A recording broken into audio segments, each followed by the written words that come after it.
Kita lanjutkan dialog kita, Julita. Ini saat ini kita sudah bersama dengan Bapak Joshua Pardede yang merupakan ekonom dari Bank Permata. Kita akan membahas terkait dengan salah satu tema yang juga akan dibahas tentunya, Julita ya. Dan cukup menarik ya. Betul. Ini adalah keuangan dan investasi. Ya.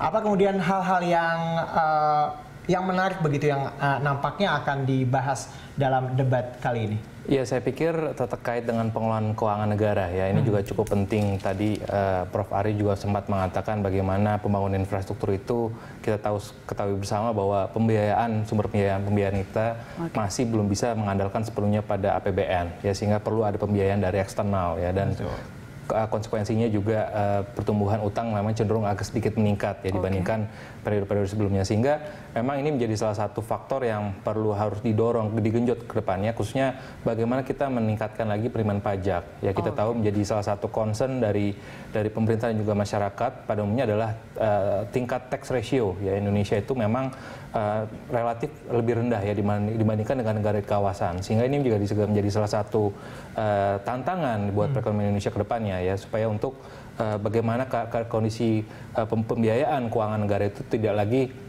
untuk menekan juga pertumbuhan hutang. Oke, Bang Joshua, kalau sekilas kita melihat bahwa kurang gencar apa sih pemerintah sekarang untuk mengejar pajak negara begitu?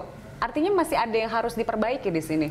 Ya, saya pikir dalam 4 tahun terakhir ini kan kita tahu bahwa 2016 pemerintah sudah mengeluarkan tax amnesty, kebijakan tax amnesty ya. Bagaimana kebijakan pengampunan pajak ini diharapkan bisa menambah basis pajak ya, dan juga untuk menjangkar potensi-potensi pajak yang belum bisa di-cover oleh pemerintah sebelumnya. Nah, nyatanya sekarang bagaimana? Ya, kalau kita lihat sejauh ini memang masih ada, ternyata masih belum ya. Kalau kita lihat khususnya beberapa jenis usaha misalkan yang termasuk dalam UMKM. Ya, kalau kita tanyakan misalkan pada pengusaha-pengusaha atau pedagang-pedagang di Tanah Abang, mungkin belum semua pedagang-pedagang tersebut memiliki NPWP dan juga belum melaksanakan kewajibannya pada negara, sehingga memang banyak hal-hal karena memang tadi beberapa sektor ini memang belum cukup formal ya, sehingga tadi belum diformalkan menjadi industri yang sektor formal, sehingga tidak memiliki kewajiban NPWP dan sebagainya. Kita bicara mengenai tax rasio memang yang cenderung agak menurun ya dalam beberapa tahun terakhir ya. Terakhir di angka 11%-an ya? Iya, 11,6% di 2018. Ya, apakah kemudian ini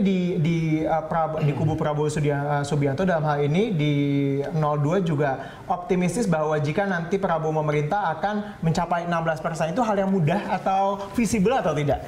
Ya, tadi saya pikir ya, bagaimana tadi kita memformalkan sektor-sektor ekonomi di Indonesia yang masih banyak non-formalnya gitu ya, sehingga kalau seandainya semua sektor ekonomi kita sudah formal, saya pikir untuk monitoring dan juga untuk pencapaian target pajak itu saya pikir akan lebih achievable ya ketimbang kondisinya. Tapi untuk melakukan itu juga sulit karena sempat juga ada upaya-upaya tersebut begitu ya, tapi ternyata dari UMKM sendiri ada sedikit penolakan begitu karena ini cukup memberatkan.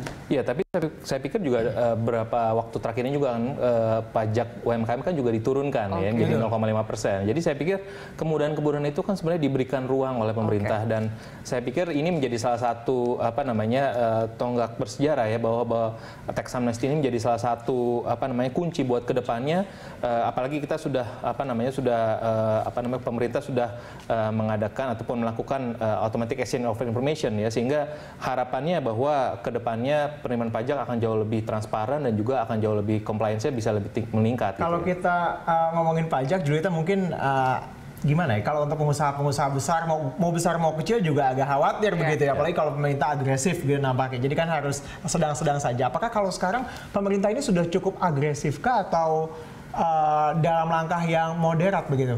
Ya, saya pikir sejauh ini pemerintah melakukan approach yang cukup baik ya, bahwa tidak memberikan ketakutan pada pengusaha, tapi memberikan himbauan ataupun menjadi ajakan ya, bahwa sebagai warga negara yang baik kita perlu wajib membayar pajak pada negara. Dan kalau kita lihat juga kewajiban dari negara ya sebagai pengelola keuangan negara ini juga kita lihat belanja-belanja juga semakin produktif ya. Kalau kita lihat dari sisi bagaimana sejak 2014 pemerintah mencabut subsidi anggaran subsidi ya dan dialokasikan buat subsidi untuk belanja produktif lainnya gitu. Jadi saya pikir semestinya hal-hal seperti itu yang harusnya ditangkap oleh pelaku usaha dan juga oleh masyarakat umum secara luas bahwa pengelolaan keuangan negara semakin membaik dan juga kita lihat akan dan dapat dipertanggungjawabkan juga oleh pemerintah bahwa ada hasil yang sudah dilakukan oleh pemerintah dalam pas setengah tahun terakhir.